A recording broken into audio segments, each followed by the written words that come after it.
The first part of the real neurological examination itself is the mental status examination. Now, for arbitrary reasons, we have divided the mental status into two subcomponents, what we call the psychiatric mental status and what's called the neurological mental status. Now, of course, any sophisticated person knows that all behavior comes from the brain, and therefore it's a little bit arbitrary to separate a so-called psychiatric mental status from a so-called neurological mental status.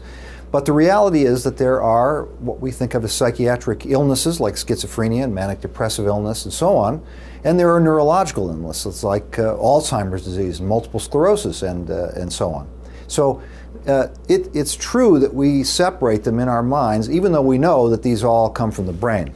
Now, I'm not going to talk about the psychiatric mental status examination in a lot of detail today. This is really about the neurological mental status. But I would say that every doctor, neurologist, internist, emergency physician, OBGYN, anybody who takes care of patients ought to have some sense of the patient's mental status, because the truth is disorders of mental status account for a lot of the reasons for which people come to see doctors. And I would say that for a non-psychiatrist, that is including a neurologist like myself, or an internist, primary care doctor, emergency physician, they ought to at least get 3 bits of information out of the psychiatric mental status.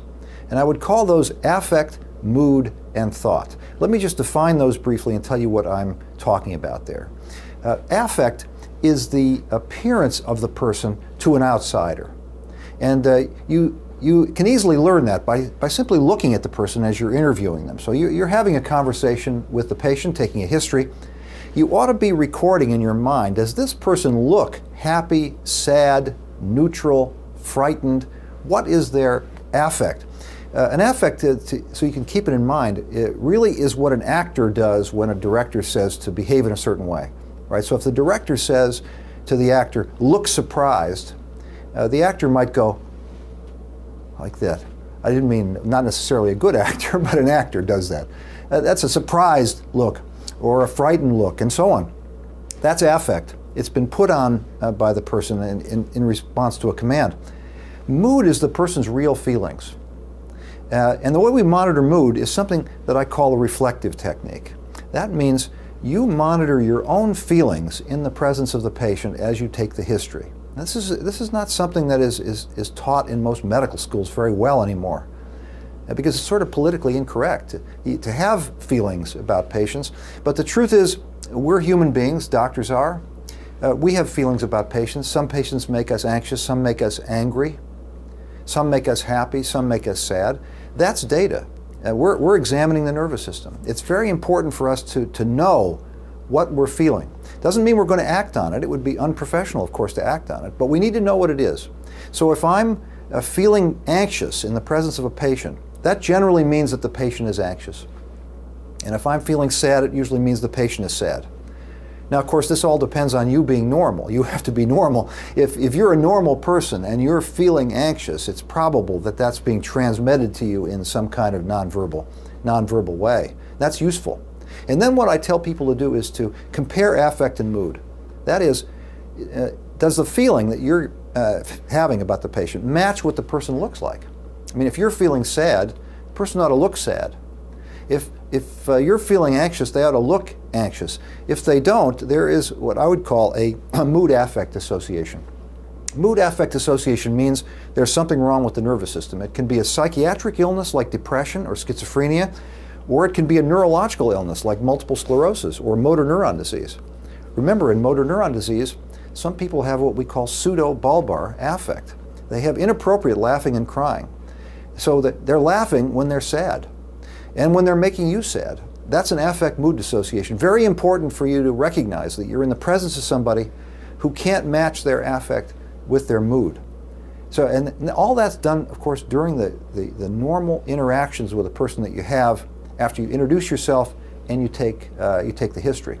And then finally, for the psychiatric mental status, I would say that you should get some feeling for the person's thought process and thought content. A thought is a code. It's used by the nervous system to communicate with itself. It's an internal process. The only way we can really monitor it is to use language. We're going to have to use a code that I can understand. It could be written language, spoken language, but there has to be some sort of language. So as I'm taking the history, I'm thinking to myself, does this story make sense to me? Is A connected to B connected to C? Or is something wrong with this person's thought? Either the thought process is abnormal or the thought content is abnormal. You should carefully think to yourself, is this story making sense? The story should make sense. If it doesn't, question yourself. Say, well, I wonder if I'm in the presence of somebody who has a thought disorder. Remember, thought disorder is an extremely common problem. It starts in young people. It doesn't go away by and large, so there are lots and lots of patients who will come to your office, no matter what kind of doctor you are, with a complaint, and in fact, they have a thought disorder of some kind. They might be delusional. They might be obsessional. And very important for you to recognize that. This is kind of information is obtained in the ordinary interaction with patients. So, Alan, tell me a little bit about your life before you came here to Boston. Where were you before you? I was living in Los Angeles. You were, in California for the last 10 years. Wow, must have been quite a difference coming to the Northeast, huh? Yes, it's quite a bit colder here. It is, isn't it? What other differences are there you've noticed? Is it culturally different, you think?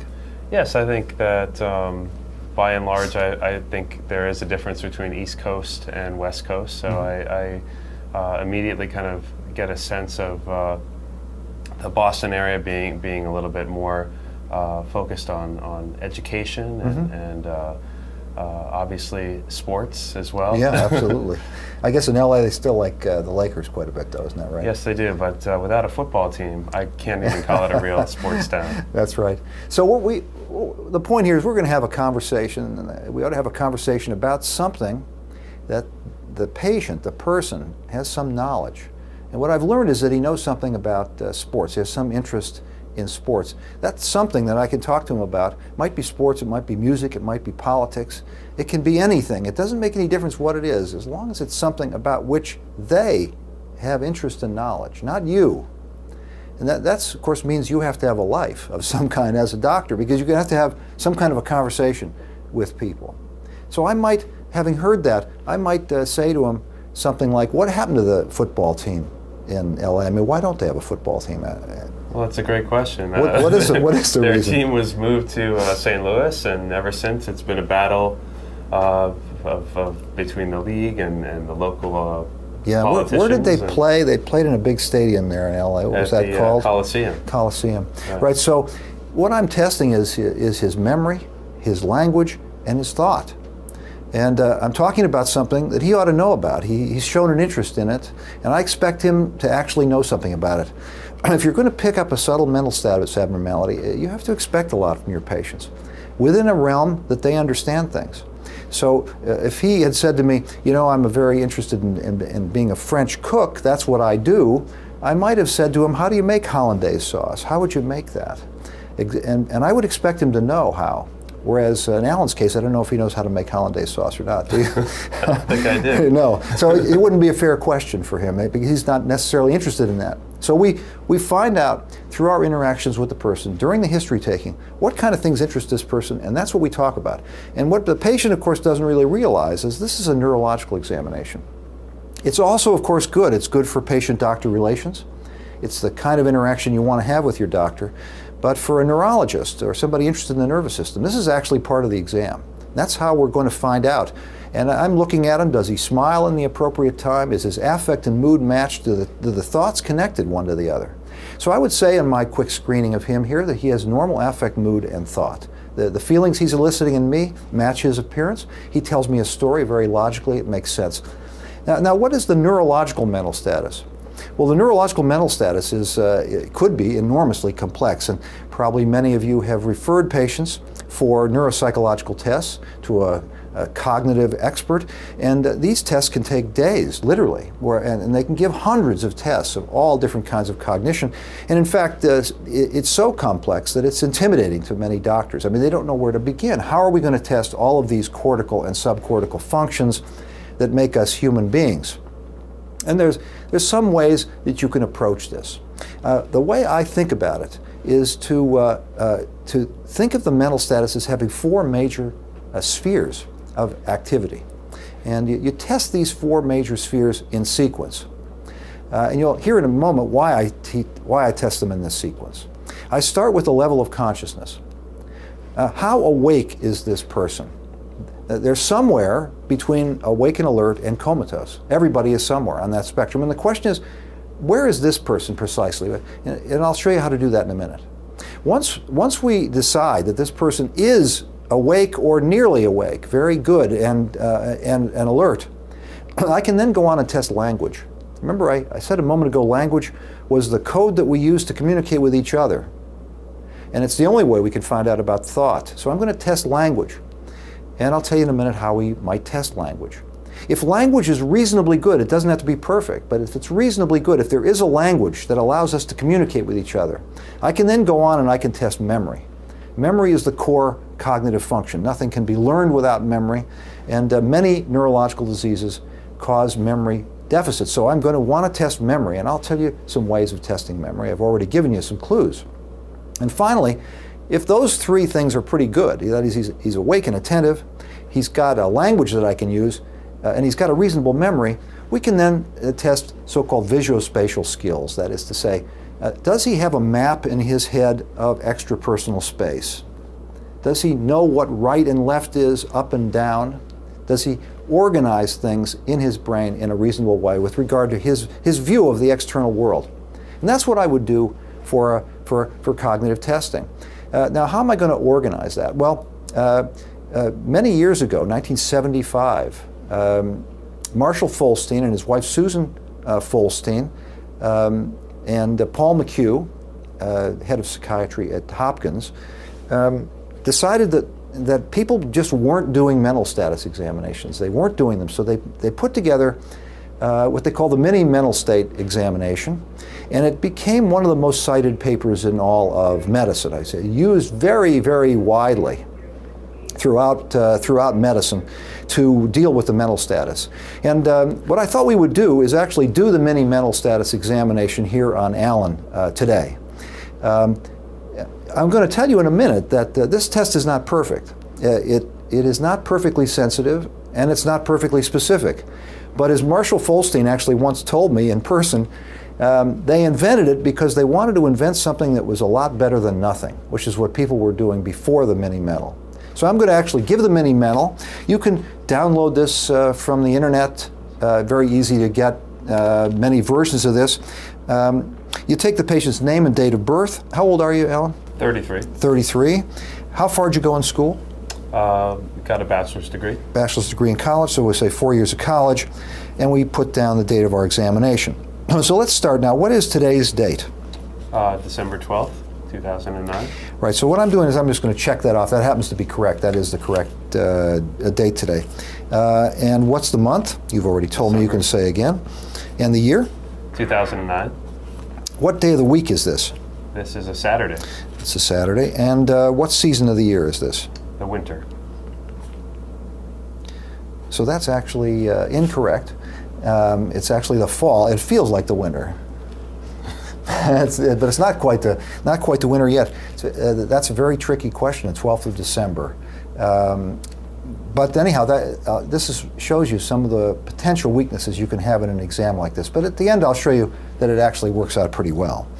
What do you call this place, this building where we are right now? Hospital. Tell me specifically, what hospital is it? Brigham and Women's Hospital. Yeah. And what department are we in the hospital? Neurology. Mm-hmm. What city is this? Boston. Do you know what county we're in? I don't know that. Okay, so there's another one. It's Suffolk County. A lot of people don't know that. It's not that easy a question. What state are we in? Massachusetts. Massachusetts. That's great. Now I'm going to test your memory. Say these 3 words after me and then memorize them. Will you do that? Okay. Ball, flag, and tree. Say them again. Ball, flag, and tree. So we've just tested immediate recall, which is a test of attentional ability. So he was able to repeat them immediately. And I want you to memorize those, so keep those in mind, okay? Okay. Okay, good. Now I'd like you to start with 100 and subtract by 7s, go back by 7s, until I tell you to stop. Take your time. Okay. 93, 86, 79, 72, 65. Good. So we let people go back for 5 iterations. I get a check for each of the correct answers. It's another attentional test. Can the person keep the task in mind while going back by 7s? Some defects in that one. Many people who I test can't do that.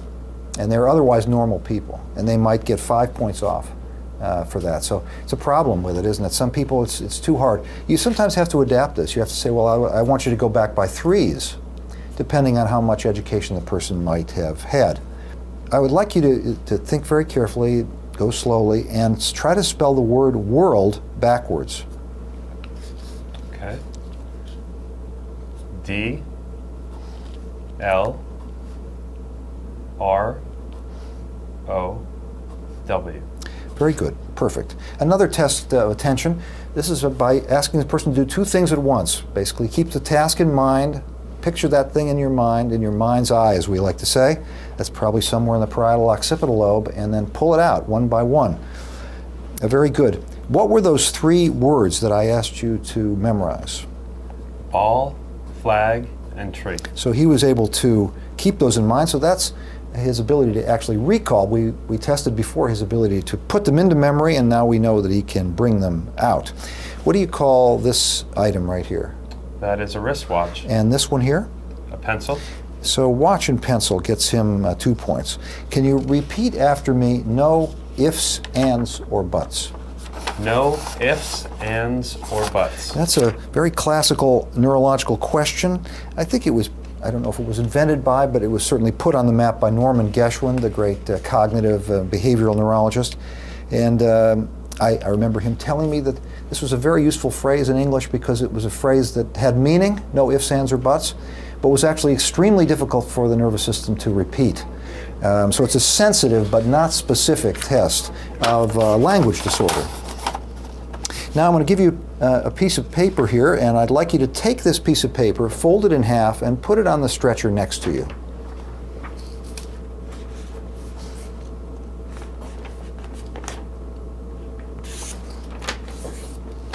It's a 3-step command. Take the piece of paper, fold it in half, put it on the table next to you, which he just did. And now I'd just like you to look at this and do what the card says. And you probably can't see that, but he did close his eyes correctly. This is a simple written command, his ability to read, so he gets a point for that. And now I'm going to give you this piece of paper and the clipboard, and I'd like you to just write a sentence of your own, anything you like, just a complete sentence. Now, I shouldn't be talking when he's doing this, and if I were actually doing the test, I would not be interfering with his thinking about this. But I wanted you to understand what we're trying to do here. We want a sample of his handwriting. It's not only his handwriting, but of course it's his language, his written language. We've tested his ability to read, now we're testing his ability to write. And what we're looking for here is a sentence that makes sense, that has a subject and an object in a reasonable sentence. We don't hold it to a very high standard. It doesn't have to be poetry, but we like it to be something meaningful. My son Casey is 2.5 years old, so he gets full credit for that sentence. That's a sentence that makes sense. It's written correctly. The language in it is correctly. And finally, I'd like you to copy this figure. So you see these pentagons, overlapping pentagons, and I'm going to just ask him to copy right to the right of it this diagram. Now we're testing extrapersonal space, his ability to see the shape, to have his parietal lobe work, and then his motor system, his right hand, is working to reproduce this diagram. Again, we don't expect artistic talent. All we want is the basic shape, the concept that one of these figures is behind the other one. And he gets full credit for that. So he's going to get 2 points off of his, he thought it was winter, it's actually fall. It's darn close to winner, but we don't give any, there's no partial credit for that. And so out of a total of 30, he gets a 28, got to write a 28 on here. Now, the point I wanted to make about this is that in many, many studies that have been done validating this test, it's been shown that until the score goes down to about 20, it really doesn't have any meaning at all. So even though he missed a couple of these, clearly he doesn't have an abnormal mental status. Now you might say, well, we knew he didn't have an abnormal mental status before we started giving this test. Right? We already talked to him. I talked to him about the football situation in LA. He was able to tell me a good story. The truth is that if you take a good history like that and you have a reasonable conversation with people, you can be pretty certain that their mental state is all right, but there are certain things that you could miss. For example, a person could have a nice conversation with you and not be able to copy these diagrams. They could have a big problem with their parietal lobe, which you wouldn't pick up by just having a casual conversation with them. So the point that the Folsteins made and Paul McHugh made, I think is a very good one. You have to do this in a rigorous fashion. It can't be casual. It doesn't have to be the mini-mental. You don't have to do the mini-mental. You could think in your own mind through the 4 spheres that are tested by the mini-mental, which, just to remind you, is level of consciousness, language, memory, and visuospatial skills. And you can give your own tests if you wish, as long as you state clearly that you've done all of these things and you're sure about them. Now let me give you a couple of other little tricks that you might use in people who can't do the mini-mental for one reason or another. Maybe you're in a hurry. Maybe the person has seen the mini-mental recently, and it wouldn't be fair to give it to them again. They would already know what the mini-mental was testing. With regard to level of consciousness, we're all somewhere between alert, awake, and comatose. The people who are very bad off with regard to level of consciousness, it's very obvious, right? Their eyes are closed, they look asleep. These are people who are mainly in the hospital, not in the office. And basically we have definitions for the degrees of unconsciousness that we use, and these definitions don't have important physiological meaning, they're just a way of communicating with each other. So we define coma as a state of apparent sleep which cannot be overcome even with a noxious stimulus. If you pinch the person, you can't get a meaningful response out of them. They might make a reflex movement, like pull away, or internally rotate their limbs, but they won't do anything meaningful. If a noxious stimulus does wake the person up, even if it's temporary, we call that stupor. If you can wake a person up from a state of apparent sleep just with a verbal command, wake up, and they open their eyes, even if they go back to sleep, we'll call that drowsiness. So drowsiness, stupor, and coma are very easy to recognize because they have in common that the eyes are closed. It's only the degree of stimulus that it takes to make the eyes open. The tricky thing, and the problem that you face in the office and in many consultations, is a person who is not normal from a mental status standpoint, but is not bad enough to close their eyes. Right? So by looking at them, you can't see anything's wrong with them. So I look at Alan, and he looks fine. His eyes are open, he's paying attention to me. But the question is there a subtle abnormality in his level of consciousness? Now in the mini-mental, they tested that many different ways. They gave him 3 words to repeat immediately. They asked him to do spell world backwards. They asked him to do serial 7s, go back by 7s. That takes quite a bit of attention. In people who couldn't do this, I might give them a motoric command. So let's do this together. We can clap. When I clap once, you clap twice. Okay. All right? And when I clap twice, don't clap. Okay. This is called the go, no-go protocol. It's not that easy. So let's try to do it and try not to make a mistake. Ready? Okay. Here we go.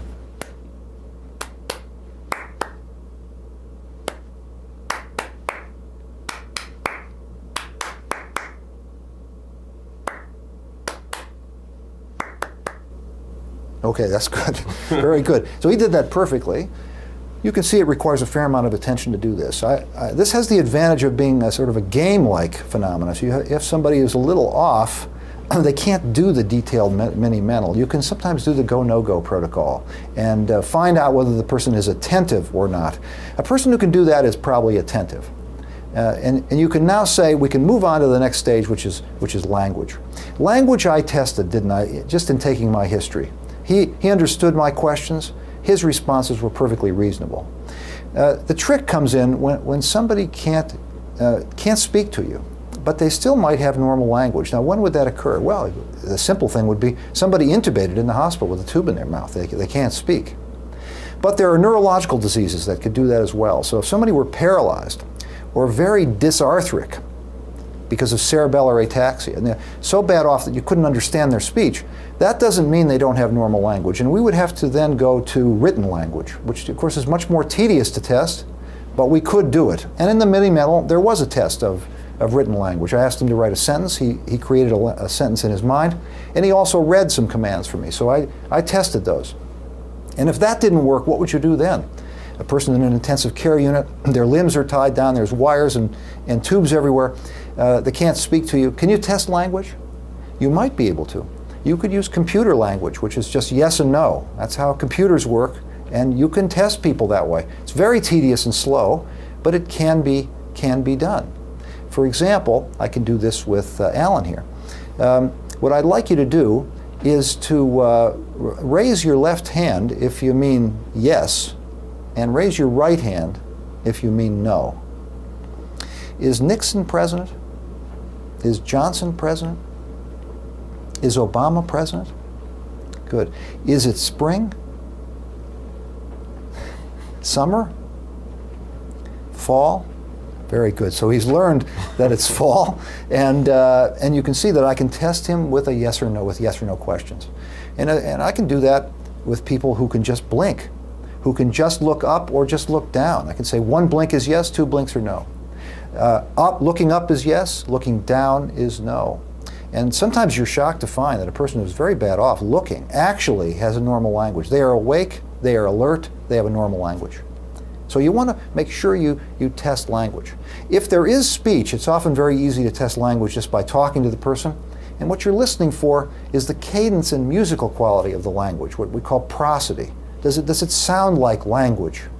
And the thing I tell people to try to remember is, make believe you don't speak this person's language. Let's say they're speaking Spanish. Would you recognize it as a language anyway? Would you? Or not? And if it sounds like a language, then you probably say that the prosody or musical quality is normal. If it doesn't sound like a language, then there's something wrong with prosody, the brain's ability to make it sound like a normal language. Let me give you an example of that. I can't test this really in Alan because he's normal. But if I said to somebody, "How are you, Mr. Jones?" and Mr. Jones looked me in the eye and said, what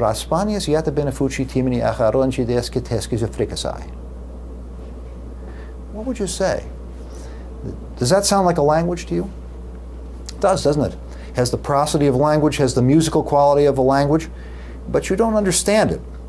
So your first thought, of course, is that it's another language. What language is it?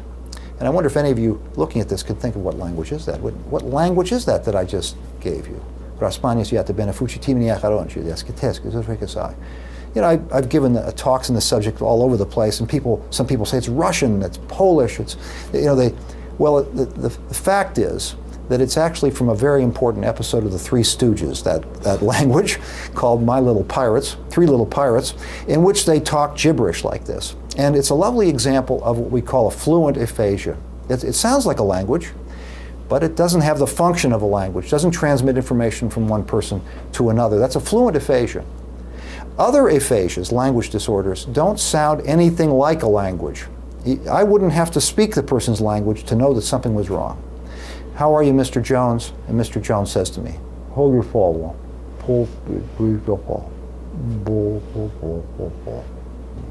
And clearly something is wrong with language. He's pointing at this paralyzed right hand. That is a non-fluent kind of aphasia. Then if we have people repeat, as we did in the mini mental status examination, no ifs, ands, or buts, you've done a pretty darn good language exam. You've tested comprehension, you've listened for fluency, and you've tested repetition. And in fact, if you can say about somebody's language that it was normal or abnormal comprehension, with normal or abnormal fluency, with normal or abnormal repetition, you've actually characterized the aphasia, if there is an aphasia, very accurately. So that's language. Then memory, of course, we've tested in the mini-mental by giving those three objects and asking a few minutes later what they were. That's a fairly crude test. If you needed to know more about memory, it's best to have a conversation with people about some subject that they know about. And we did that with Alan. We talked a little bit about football and what happened to the LA Rams, and he was able to tell us that story very accurately. That's a pretty good test of memory and language and fluency, just having that conversation. And I think it's actually more sensitive to have a conversation like that than it is to give one of these kinds of tests, or to give people a story that has no meaning to them and no importance to them. There's a famous neurological story called the Tom and Bill story. Tom and Bill went fishing, and Bill caught 3 black bass. Remember that, you say to the person. And then you come back 20 minutes later and you ask about this story, provided you yourself remember to ask. And if you ask, a lot of people will have forgotten details of that story. The story is not very interesting. It has no importance to the patient. It isn't a very good test, really, to give people an unimportant story. Finally, this visuospatial skill business, which we tested in the mini mental by having them draw those 2 pentagons, one in front of the other. There are other ways of testing this. I could say to you, Alan, can you picture in your mind a map of the United States? You're all of you watching me. You can do that. You can conjure that up in your mind's eye. That's back in your parietal occipital lobe, be lighting up on a PET scan right now, metabolically active. And I said to you, you see Boston on that map? Mm-hmm. Can you see LA on the map? Which way would you go to get from Boston to LA? What direction? West. Right. Directly west? Northwest, southwest? Southwest. It's somewhat south, isn't it? Yes. Mm-hmm. So you see he's pictured that in his mind. He knows which way is right and left, north and south, up and down. We all have this map of extrapersonal space. And finally, when I'm in this stage of the examination, I test something called praxis. Praxis is very closely related to language. Praxis is the ability to carry out learned motor activities. An apraxia is analogous to an aphasia. It's the inability to carry out a learned motor activity, despite the fact that you've got enough motor power to do it, you have enough sensory function to do it, and enough cerebellar function to do it. You can do it, but you are unable to do it for some reason. And so you have to give a person a learned task. For example, make believe that you're going to hang a picture on the wall, and just show me how you do it. Take the hammer and nail and just show it. Act it out. Okay. Let's see you do it. All right. Very good. So you see what he's done here. He's holding this imaginary nail here. He's holding an imaginary hammer in his hand. That's all conjured up in his head, and he's using both hemispheres. Right? He used his right hemisphere to do this one. He used his left hemisphere to do this one. He got the language idea. He distributed it to both hemispheres, you see. So if he couldn't do that, there would be something wrong with either his language or the ability to get that language to the motor systems in one or the other hemisphere. Do you smoke? No. Do you ever smoke? No. No. Watch this. Make believe you smoke, and take out a pack of cigarettes, take a cigarette out, put it in your mouth like you would do it normally, and light it. Let's see how you do it. Okay. Just make believe you have a pack of cigarettes. Okay. Open them up. Yeah. Take one out. Put the box down. Got to light it, right? Yep, looking for a lighter. He's got an electric lighter, lights a cigarette. Now, so there you see, never smoked, has a program in his brain from watching television, whatever, watching other people smoke. To do this, he can conjure that up out of language into both hemispheres in a very complicated way. There's 2 kinds of apraxias. There's a kind of apraxia that looks like awkwardness. So if I said to you, let's see you hammer in a nail, the person might do this. Or they might use their hand for the object. Instead of having the imaginary hammer, they would hit with their hand. Hand for object. It's awkward. And if I said to them, no, do it like this, that wouldn't help. They would still do it like this, or do some other thing that wouldn't be right. Right? That's called an idiomotor apraxia. They have the right idea, but they can't do it normally. It looks awkward, and showing them doesn't help. And then there's something called an ideational apraxia, which is more of a real apraxia, where the idea is wrong. So you say to the person, I want you to hang a picture on the wall, make believe how you do it, and the person does this. Well, that's not close. It's completely off. So you say, well, no. This is what you do. And the person does it. So if you give them the idea, They can do it, but they don't have the idea for doing it. The idea has been lost. By and large, these ideomotor apraxias are more anterior in the brain, and these ideational apraxias are more posterior in the brain. It's just a little idea of how to think about apraxia. Apraxia is very important because it can imitate paralysis. A person can't seem to do things, and it actually is because they've lost this program. It isn't that the limb is paralyzed, and in fact, we wouldn't call it an apraxia if the limb were paralyzed. Final point about this is, you can't have an apraxia for something that isn't learned. So for example, gait. Gait is not learned. We are born unable to walk. We don't have enough myelin. Our nervous system is not mature enough. But by year 1 or so, plus or minus a few months, babies stand up and start walking, don't they? They don't have to see other people walking. They don't have to be taught how to walk. They just walk. When the nervous system is ready to walk, it walks. So if you lose the ability to walk, we wouldn't call that an apraxia. You'll hear a lot of people say this, apraxia of gait. This is probably an incorrect use of the term.